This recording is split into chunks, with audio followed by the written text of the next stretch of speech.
ദൈവനാമത്തിന് മഹത്വം ഉണ്ടായിരിക്കട്ടെ. എൻ്റെ പേര് മേഘ. ഞങ്ങൾ കോട്ടയത്തു നിന്നാണ് വരുന്നത്. എനിക്ക് ആദ്യത്തെ സാക്ഷ്യം പറയാനുള്ളതെന്ന് പറഞ്ഞാൽ 10 വർഷമായിട്ട് എനിക്ക് കുഞ്ഞുങ്ങളില്ലായിരുന്നു. അതായത് ഞങ്ങൾ സ്നേഹിച്ച് കെട്ടിയതാണ്. അപ്പോൾ അതുകൊണ്ട് തന്നെ വീട്ടിൽ നിന്ന് നല്ല പ്രഷറൊക്കെ ഉണ്ടായിരുന്നു. പക്ഷെ എന്നാലും വീട്ടുകാർ തന്നെയാണ് ഞങ്ങളുടെ കല്യാണം നടത്തി തന്നത്. കുഞ്ഞിന് വേണ്ടിയിട്ട് ഞങ്ങൾ കല്യാണം കഴിഞ്ഞപ്പോൾ മുതൽ ഞങ്ങൾ ഒത്തിരി ട്രൈ ചെയ്യുന്നുണ്ടായിരുന്നു. പക്ഷേ എനിക്ക് തൈറോയ്ഡ് കൂടുതലായതുകൊണ്ട് ഡോക്ടേഴ്സ് എല്ലാം പറഞ്ഞു തൈറോയ്ഡ് ഹൈ റേഞ്ചിലാണ് നിൽക്കുന്നത്. അപ്പം ഞാൻ സ്റ്റാഫ് നേഴ്സായിട്ടാണ് വർക്ക് ചെയ്യുന്നത്. അപ്പം ഞാൻ വർക്ക് ചെയ്യുന്ന എല്ലാ ഹോസ്പിറ്റലിലും എൻഡോക്രൈനോളജി ഡോക്ടേഴ്സിനെ കൊണ്ട് കാണിച്ചപ്പോഴത്തേന് അവർ പറഞ്ഞു, മേഘ, ഈ സമയത്ത് നീ കൺസീവ് ആയി കഴിഞ്ഞ് കഴിഞ്ഞാൽ അത് കുഞ്ഞിന് റിസ്ക് ആയിരിക്കും, കുഞ്ഞിന് എന്തെങ്കിലും അബ്നോർമാലിറ്റീസ് വരും, അതെല്ലാം റിസ്ക് എടുത്ത് നിങ്ങൾ കൺസീവ് ആയി കഴിഞ്ഞാൽ നിനക്കും അത് റിസ്ക് ആയിരിക്കും എന്ന് പറഞ്ഞു. അപ്പം എനിക്ക് റിസ്ക്കാണ്, കുഞ്ഞിനും റിസ്ക്കാണ്. ഹസ്ബൻഡിനോട് പറഞ്ഞപ്പോൾ ഹസ്ബൻഡ് പറഞ്ഞു വേണ്ട, നമുക്ക് വെയിറ്റ് ചെയ്യാം എന്ന് പറഞ്ഞു. അങ്ങനെ ലാസ്റ്റ് അപ്പോൾ എൻ്റെ വീട്ടുകാരും ഹസ്ബൻഡിൻ്റെ വീട്ടുകാരും എൻ്റെ ഫ്രണ്ട്സും എല്ലാവരും പറഞ്ഞു നിങ്ങൾ ഡോക്ടേഴ്സിനെ കൊണ്ട് കാണിച്ച് ട്രീറ്റ്മെൻറ്റ് എടുക്കാൻ പറഞ്ഞു. അപ്പം ഞാൻ പറഞ്ഞു എനിക്ക് ട്രീറ്റ്മെൻറ്റിനോട് എനിക്ക് ഒട്ടും താല്പര്യമില്ല, ട്രീറ്റ്മെൻറ്റ് ഞാൻ എടുക്കുന്നില്ല എന്ന് പറഞ്ഞു. അത് കഴിഞ്ഞ് പിന്നെ ഹസ്ബൻഡ് സൗദി വർക്ക് ചെയ്യാനായിട്ട് പുള്ളി തിരിച്ച് വീണ്ടും ഗൾഫിലേക്ക് പോയി. അപ്പം ഞാനും അങ്ങ് ഇതായിപ്പോയി, ഇനിയിപ്പം കുഞ്ഞുങ്ങളുണ്ടാകാൻ വീണ്ടും ലേറ്റ് ആകും. 2 വർഷം കഴിഞ്ഞ് വീണ്ടും ഞാൻ ചെക്ക് ചെയ്തു, തൈറോയ്ഡ് ചെക്ക് ചെയ്തു. ഹസ്ബൻഡ് നാട്ടിലേക്ക് വരുന്ന സമയത്ത് ഞാൻ ചെക്ക് ചെയ്തപ്പോൾ നോർമലായിരുന്നു. പക്ഷേ പുള്ളി നാട്ടിൽ വന്ന് ഇന്ന് ഞങ്ങൾ കൺസീവ് ആകാനായിട്ട് ശ്രമിച്ചു. പക്ഷേ അപ്പോഴും സെയിം തൈറോയ്ഡ് എനിക്ക് കൂടുതലായതുകൊണ്ട് എനിക്ക് കുഞ്ഞിനെ കൺസീവ് ആകാൻ പറ്റിയില്ല. അങ്ങനെ വെയിറ്റ് ചെയ്ത് എനിക്ക് തൈറോയ്ഡ് വളരെയധികം കൂടുതലായി. 500 വരെ പോയിട്ട് 150, 200 വരെയായിരുന്നു ഞാൻ ടാബ്ലറ്റ് ഡോസ് എടുത്തുകൊണ്ടിരുന്നത്. എന്നെ ട്രീറ്റ്മെൻറ്റ് നടത്തുന്ന ഡോക്ടേഴ്സ് വരെ എന്നോട് ചോദിച്ചു, ഇത്രയും ട്രീറ്റ്മെൻറ്റ് എടുക്കുന്ന തനിക്ക് യാതൊരുവിധമായ ഒരു ബുദ്ധിമുട്ടും തോന്നാറില്ലേ, തനിക്ക് എന്തെങ്കിലും അബ്നോർമാലിറ്റീസ് തോന്നുന്നുണ്ടോ, തനിക്ക് ചെവിക്ക് എന്തെങ്കിലും കേൾവിക്കുറവുണ്ടോ, കണ്ണിന് കാഴ്ചയുണ്ടോ എന്നൊക്കെ ചോദിച്ചു. പക്ഷേ ദൈവത്തിൻ്റെ കൃപ കൊണ്ട് എനിക്ക് ഇന്ന് വരെയും ഒരു കുഴപ്പങ്ങളും ഉണ്ടായിട്ടില്ല. അങ്ങനെ ലാസ്റ്റ് ഹസ്ബൻഡിൻ്റെ ഒരു ഫ്രണ്ട് മുഖേനയാണ് ഞങ്ങൾ കൃപാസനത്തിനെ കുറിച്ച് അറിയുന്നത്. ഹസ്ബൻഡ് അതും ഒരു സാക്ഷ്യമാണ്. ഹസ്ബൻഡിൻ്റെ ഫ്രണ്ടിന് പുള്ളിക്കാരൻ്റെ വൈഫ് ഒരു ക്യാൻസർ രോഗിയായിരുന്നു. അവരിവിടെ വന്ന് ഉടമ്പടി എടുത്ത് അവർ സ്കാനിങ് ചെയ്ത് കഴിഞ്ഞപ്പോഴത്തേക്കിന് അവരോട് പറഞ്ഞു ഓൾറെഡി ക്യാൻസർ സ്പ്രെഡായി, ഇനി നിങ്ങളുടെ വൈഫിന് വേറെ ട്രീറ്റ്മെൻറ്റ് ഒന്നും ചെയ്യാൻ പറ്റില്ല, ലാസ്റ്റ് സ്റ്റേജാണെന്ന് പറഞ്ഞു. അവരിവിടെ വന്ന് ഉടമ്പടി എടുത്ത് പ്രാർത്ഥിച്ച് എല്ലാം ഇതും ചെയ്ത് കഴിഞ്ഞിട്ട് വീണ്ടും ഒരു സ്കാനിങ് കൂടെ ചെയ്ത് നോക്കാമെന്നുള്ള ഇതുകൊണ്ടാണ് അവർ പോയി ചെയ്ത് നോക്കിയപ്പം അവിടെ ആ ഡോക്ടർമാർ പറഞ്ഞത് മാറ്റിയിട്ട് ഒരു സ്കാനിങ്ങിനകത്ത് ഒന്നുമില്ലാത്ത നോർമൽ റിപ്പോർട്ടാണ് അവർക്ക് കിട്ടിയത്. അത് കേട്ട് കഴിഞ്ഞപ്പോൾ എനിക്കും അത്ര വലിയ വിശ്വാസമൊന്നുമില്ലായിരുന്നു. ഞാനോർത്ത് എല്ലായിടത്തും എല്ലാവരും ഇത് പറയുന്നത് പോലെ ആയിരിക്കും എന്നുള്ളൊരിത് മാത്രമേ എൻ്റെ മനസ്സിലും തോന്നിയുള്ളൂ.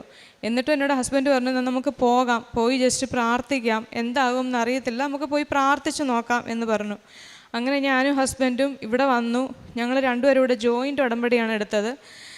ഉടമ്പടി ചെയ്തത് മുഴുവൻ ഞാനാണ്. പക്ഷെ ഞങ്ങൾ രണ്ടുപേരും ക്ലാസ് അറ്റൻഡ് ചെയ്തു. രാവിലെ വെളുപ്പിന് എഴുന്നേറ്റ് പ്രാർത്ഥിക്കുന്നതും തിരി കത്തിച്ച് പ്രാർത്ഥിക്കുന്നതും ഫാസ്റ്റിംഗ് എടുക്കുന്നതും എല്ലാം ഞങ്ങൾ ഒരുമിച്ച് തന്നെയായിരുന്നു. അങ്ങനെ ദൈവത്തിൻ്റെ കൃപ കൊണ്ട് 2023 ഒക്ടോബർ 30-നാണ് ഞങ്ങൾ ഉടമ്പടി എടുക്കുന്നത്. ഉടമ്പടി എടുത്തു, ഇവിടെ വന്ന് തിരിച്ച് വീട്ടിൽ പോയി.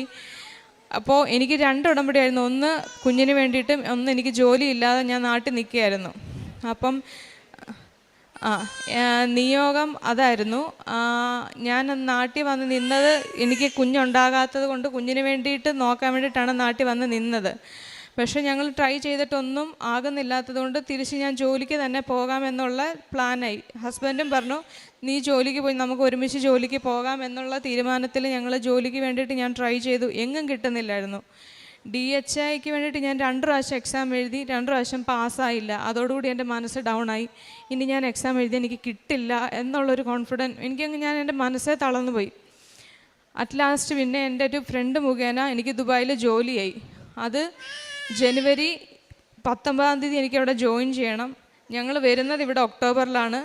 നവംബർ ഡിസംബറിലൊക്കെ ഞാൻ ജോലിക്ക് വേണ്ടിയിട്ട് ഒത്തിരി ട്രൈ ചെയ്തു. എന്നിട്ടൊന്നും ശരിയാകാഞ്ഞത് കൊണ്ടാണ് ഞാൻ എൻ്റെ ഫ്രണ്ടിനോട് പറഞ്ഞത്.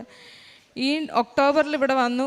നവംബർ ഡിസംബർ കഴിഞ്ഞിട്ട് എനിക്ക് പീരീഡ്സ് ഒന്നും ആകാത്തത് കൊണ്ട് ഞാൻ വിചാരിച്ചു തൈറോയിഡിൻ്റെ കുഴപ്പം കൊണ്ടായിരിക്കാം, ഇങ്ങനെ ഹോർമോണൽ ചേഞ്ച് കൊണ്ടായിരിക്കും വരാത്തതെന്ന് വിചാരിച്ചിട്ട് ഞാൻ അന്നേരം ഒന്നും ടെസ്റ്റ് ചെയ്തില്ല. ജനുവരിയിൽ എനിക്ക് പോകേണ്ടത് കൊണ്ട് ഡിസംബർ 16 ഞാൻ ചുമ്മാതെ എനിക്ക് മനസ്സുകൊണ്ടേ ഒരു ഉറപ്പില്ല, എനിക്ക് ആകത്തില്ല എന്ന് ഡോക്ടേഴ്സ് വരെ പറഞ്ഞതാണ്. ആകത്തില്ല എന്ന്, നിങ്ങൾ തൈറോയ്ഡ് നോർമൽ റേഞ്ച് ആകാതെ ആകത്തില്ല. പക്ഷേ ഒക്ടോബറിലും ഞാനിവിടെ വന്നിട്ട് തിരിച്ച് ചെന്ന് തൈറോയ്ഡ് ചെക്ക് ചെയ്യുമ്പോൾ അത് ഹൈ ലെവലിലാണ് നിൽക്കുന്നത്.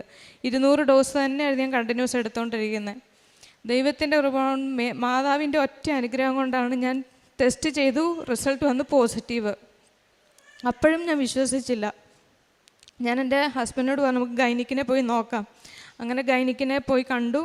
മാഡം സ്കാൻ ചെയ്ത് നോക്കി.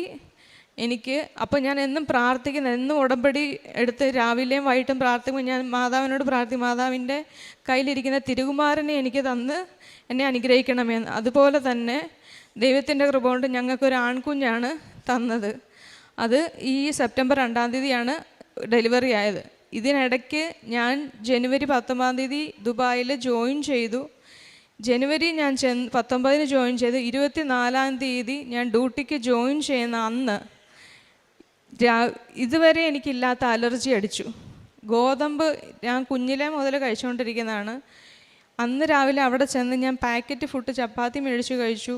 ഞാൻ ക്ലിനിക്കിൽ ചെല്ലുന്നതിന് മുമ്പ് തന്നെ മെയിൻ റോഡിൽ വെച്ച്, വെളി രാജ്യങ്ങളിൽ ജോലി ചെയ്യുന്നവർക്കറിയാം, അവിടെ വെളിയിൽ വഴി വീണ് പോയി കഴിഞ്ഞാൽ ഒരു കുഞ്ഞുങ്ങൾ തിരിഞ്ഞു നോക്കത്തില്ല. ഞാൻ അലർജി അടിച്ചു, റോഡിൽ വീഴുന്ന അവസ്ഥയായി. എങ്ങനെയൊക്കെയോ ഞാൻ ഒരു വിധത്തിൽ ക്ലിനിക്കിനകത്ത് ചെന്നു. അവരോട് ഞാൻ എൻ്റെ കാര്യം പറഞ്ഞു. അപ്പോഴേ ഞാൻ പറഞ്ഞു ഞാൻ കൺസീവാണ് എന്ന് ജസ്റ്റ് ഒന്ന് പറഞ്ഞു. അന്നേരം തന്നെ ബോധം കെട്ട് വീണു. അപ്പം ആർക്കും എൻ്റെ പേരറിയത്തില്ല, ഞാൻ എവിടെ നിന്നുള്ള ആളാണെന്നറിയത്തില്ല, ഒന്നും എൻ്റെ ഒരു അഡ്രസ്സും ആർക്കും അറിയില്ല. പിന്നെ എൻ്റെ ബാഗിനകത്തുനിന്ന് എൻ്റെ ഐഡൻറ്റിറ്റി കാർഡ് എടുത്ത്, അവരെൻ്റെ ഫേഴ്സിനകത്തുനിന്ന് ഐഡൻറ്റിറ്റി കാർഡ് എടുത്ത് എൻ്റെ ബ്രദറിനെയും എൻ്റെ ഫ്രണ്ടിനെയും വിളിച്ച് അറിയിച്ച് അവർ വന്നപ്പോഴത്തേക്കിനും അവരോട് പറഞ്ഞു നിങ്ങളുടെ മെഹനെ കിട്ടില്ല, അവളുടെ വീട്ടിൽ അറിയിക്കാനുള്ളവരെല്ലാം അറിയിച്ചോളാൻ പറഞ്ഞു. വെച്ചാൽ എനിക്ക് റെസ്പോൺസ് ഇല്ല, പൾസ് റേറ്റ് ഇല്ല, ഒന്നുമില്ല. അപ്പോൾ ഓൾറെഡി ഞാൻ ഒരു സിസ്റ്ററിനോട് പറഞ്ഞായിരുന്നു ഞാൻ കൺസീവാണ് എന്ന് പറഞ്ഞുകൊണ്ട് പറഞ്ഞു കൺസീവാണ്, ഒരു സ്റ്റെറോയിഡ്സും ഒന്നും കൊടുക്കാൻ പാടില്ല. പക്ഷേ ഓൾറെഡി അവർ സ്റ്റെറോയിഡ്സ് എനിക്കിന്നെ കുത്തി വെച്ച് കഴിഞ്ഞായിരുന്നു, ഞാൻ ഈ അലർജി അടിച്ചത് കൊണ്ട്. അങ്ങനെ ദൈവത്തിൻ്റെ ഒരുപാട് 3 ദിവസം ഞാൻ ICUവിലായി. 3-ാമത്തെ ദിവസം സ്കാനിങ് ചെയ്ത് കുഞ്ഞിൻ്റെ ഹാർട്ട് ബീറ്റും കുഞ്ഞിന് ജീവനുണ്ടോ എന്നെല്ലാം നോക്കി. കുഞ്ഞിന് കുഴപ്പമൊന്നുമില്ല. 3-ാം മാസം ഈ സെയിം ഇതുപോലെ തന്നെ 3-ാം മാസം ഞാൻ ജോലി കഴിഞ്ഞ് തിരിച്ച് ഹോസ്റ്റലിലേക്ക് വരുമ്പോൾ വഴി ഞാൻ വീണു, അലർജി അടിച്ചു. വഴി വീണിട്ട് ഒരു വണ്ടി പോലും നിർത്താതെ പോയി. അന്നും ഞാൻ കിടന്ന കിടപ്പിൽ തന്നെ, ആ റോഡിൽ കിടന്ന കിടപ്പിൽ തന്നെ യൂറിനും പാസ് ചെയ്ത് എനിക്ക് ബോധമില്ലാതെയായി. ഞാൻ ശരിക്കും മരിച്ചു എന്ന് തന്നെ എൻ്റെ വീട്ടിൽ വിളിച്ച് പറഞ്ഞോളാൻ പറഞ്ഞു. ആരും ഇല്ലായിരുന്നു, ഈവൻ എൻ്റെ കുടുംബക്കാരായിട്ടോ എൻ്റെ ഫ്രണ്ട്സായിട്ടോ ആരും എന്നെ തിരിഞ്ഞു നോക്കുന്നില്ല, ആരും കൊണ്ടുപോകാനായിട്ടില്ല. ഹോസ്റ്റൽ റൂമിലുള്ള ചേച്ചിമാർ വെളിയിൽ വഴിയിലിറങ്ങി വന്നിട്ട് വണ്ടി വിളിക്കാൻ നോക്കിയിട്ട് ആരും വണ്ടി നിർത്തുന്നില്ല. അവിടെ ഗൾഫ് രാജ്യങ്ങളിൽ വണ്ടി നിർത്താൻ എല്ലാവർക്കും പേടിയാണ്. ടാക്സി നിർത്തുന്നില്ല, വണ്ടി കൈ കാണിച്ച് നോക്കിയിട്ട് ആരും നിർത്തുന്നില്ല. എല്ലാവരും വഴിയുടെ നടുക്കിറങ്ങി നിന്ന് വണ്ടി ആരോ വന്ന് നിർത്തി അവരെന്നെ അവിടെ നിന്ന് ഹോസ്പിറ്റലിൽ കൊണ്ടുപോയപ്പോഴത്തേന് പറഞ്ഞു കിട്ടില്ല, പോയി വീട്ടുകാരെ അറിയിച്ചോളാൻ പറഞ്ഞു.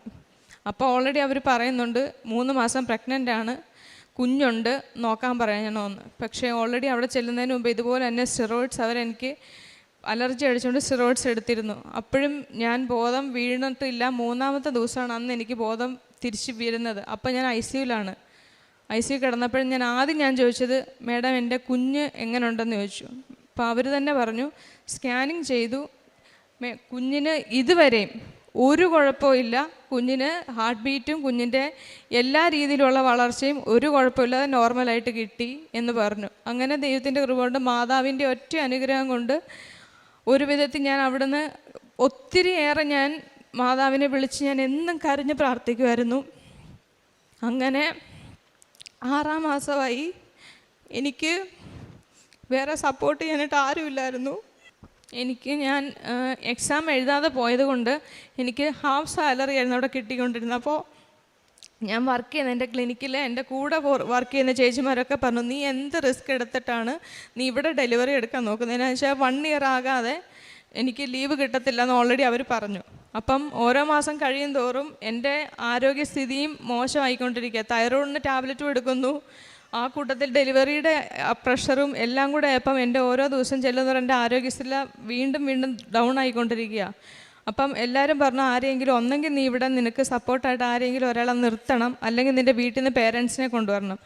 എൻ്റെ ഫ്രണ്ട്സായിട്ടും എൻ്റെ കൂടെ വർക്ക് ചെയ്യുന്നവരെല്ലാവരും എന്നോട് ചോദിച്ചു, നീ നിൻ്റെ ഈ സാലറിക്ക് എങ്ങനെ നീ മാനേജ് ചെയ്യും? ഞാൻ റൂമിൽ വന്നിരുന്ന് മാതാവിനോട് കരഞ്ഞ് പ്രാർത്ഥിച്ചു, മാതാവേ എന്നെ സഹായിക്കാൻ ആരുമില്ല, അതുകൊണ്ട് എൻ്റെ എല്ലാ കാര്യവും ഞാൻ മാതാവിൻ്റെ കയ്യിലേൽപ്പിക്കുക.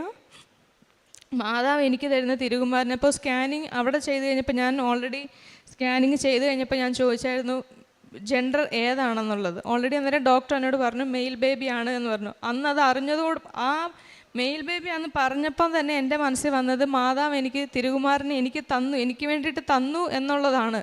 അതുകൊണ്ട് തന്നെ മാതാവിനോട് ഞാൻ കരഞ്ഞ് പ്രാർത്ഥിച്ചു, മാതാവ് എനിക്ക് തന്ന തിരുകുമാരനെ നോക്കാൻ വേണ്ടിയിട്ട് ആരാണെന്നും എനിക്ക് അറിയില്ല, ആരെയാണെങ്കിലും എനിക്ക് തന്നേ പറ്റൂ. എനിക്ക് സപ്പോർട്ട് ചെയ്യാനോ അല്ല എന്നെ ഹെൽപ്പ് ചെയ്യാനോ ആരുമില്ല, സാമ്പത്തികമായിട്ടും ഇല്ല, ആരോഗ്യപരമായിട്ടും ഇല്ല. അതുകൊണ്ട് മാതാവ് തന്നെ എനിക്ക് ആരെങ്കിലും അയച്ച് എന്നെ സഹായിക്കണമെന്ന്.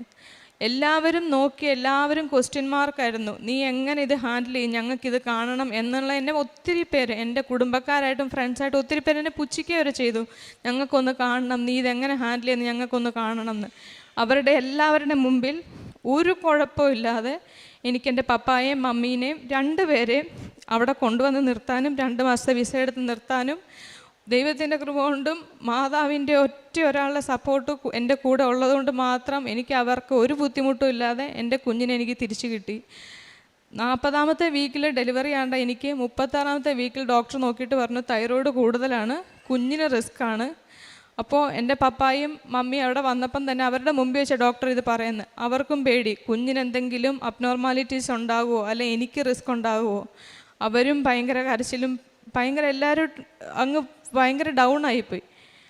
പക്ഷേ ദൈവത്തിൻ്റെ കൃപ കൊണ്ട് മാതാവിൻ്റെ തിരുകുമാരനെ എനിക്ക് തന്നിരിക്കുന്ന ആരോഗ്യത്തോടുള്ള ഒരു കുഴപ്പമില്ലാത്ത ഒരു പൈതലിനെ, ഒരു ആൺകുഞ്ഞിനെയാണ് എനിക്ക് മാതാവ് തന്നിരിക്കുന്നത്. അതുപോലെ ജോലിയാണേലും ഈ 2 ഉടമ്പടിയായിരുന്നു ഞാൻ അടിച്ചിരിക്കുന്നത്. 2 നിയമങ്ങളും എനിക്ക് മാതാവ് നിവർത്തിച്ച് തന്നു. അതുപോലെ എൻ്റെ വീട്ടിൽ എൻ്റെ മമ്മിക്കാണേലും പപ്പായ്ക്കാണേലും, മമ്മിക്ക് ഒത്തിരി ആരോഗ്യപരമായിട്ടുള്ള ഒത്തിരി പ്രശ്നങ്ങളുണ്ടായിരുന്നു. ഞാൻ വീട്ടിൽ വന്ന് ഇത് പറയുകയും ഒത്തിരി ആരോഗ്യ പ്രവർത്തനങ്ങൾ ഞാൻ ചെയ്യുകയൊക്കെ ചെയ്തു. അപ്പോഴൊക്കെ എന്നോട് പറയുന്നത് എന്തിനാണ് നീ ഇങ്ങനെ ചെയ്യുന്നത് എന്ന് ചോദിക്കുന്നത്. പക്ഷെ ഞാൻ ആരോടും ഒന്നും ഞാൻ പറഞ്ഞില്ല. എനിക്ക് മാതാവ് തന്ന അനുഗ്രഹം എനിക്കറിയാവുന്നത് കൊണ്ട് ഞാൻ മറ്റുള്ളവർക്ക് എന്നാലാവുന്ന വിധം എനിക്ക് എത്ര സാലറി കിട്ടുന്നോ അതിൻ്റെ പകുതി ഞാൻ അന്നേരം എടുത്ത് എന്നെ കൊണ്ട് പറ്റുന്ന പാവപ്പെട്ടവർക്കാണെങ്കിലും ആഹാരം ഇല്ലാത്തവർക്കാണെങ്കിലും ഞാൻ ഒത്തിരി പ്രവർത്തനങ്ങൾ ചെയ്യുകയും രാവിലെയും വൈകിട്ടും മാതാവിൻ്റെ ജപമാല ചൊല്ലുകയും ബൈബിള് വായിക്കുകയും കിട്ടുന്ന സമയത്തെല്ലാം ഞാൻ പ്രാർത്ഥിക്കുമായിരുന്നു. അതുപോലെ എൻ്റെ വീട്ടിലാണെങ്കിലും മാതാവിനും പിതാവും അവർ സന്ധ്യയ്ക്ക് പണ്ട് മുതലേ അവർ സന്ധ്യയ്ക്ക് ഇങ്ങനെ പ്രാർത്ഥിക്കുക എന്ന് പറയുമ്പോഴത്തേക്കിന് എന്തോ ഒരു പ്രാർത്ഥിക്കുമായിരുന്നു. പക്ഷെ എന്നാലും അവർക്ക് അത്ര വലിയ വിശ്വാസമില്ലായിരുന്നു. പക്ഷെ ഞാനിത് എൻ്റെ ഒരു അനുഭവം കൊണ്ട് ഞാൻ പറഞ്ഞു കഴിഞ്ഞപ്പോൾ എന്നും ആരുണ്ടായാലും ഇല്ലേലും അവരെ പ്രാർത്ഥിക്കുന്ന കറക്റ്റ് സമയത്ത് അവരും ഇപ്പോൾ ഇരുന്നുകൊണ്ട് ദൈവത്തെ വിളിച്ച് പ്രാർത്ഥിക്കുകയും മഹത്വപ്പെടുത്തുകയും ചെയ്യുന്നുണ്ട്. ഇതെൻ്റെ ജീവിതത്തിൽ എനിക്ക് ഏറ്റവും ഒത്തിരി മറക്കാൻ പറ്റാത്ത ഒത്തിരി മാതാവ് എനിക്ക് അനുഗ്രഹം ചെയ്തു തന്നതാണ്.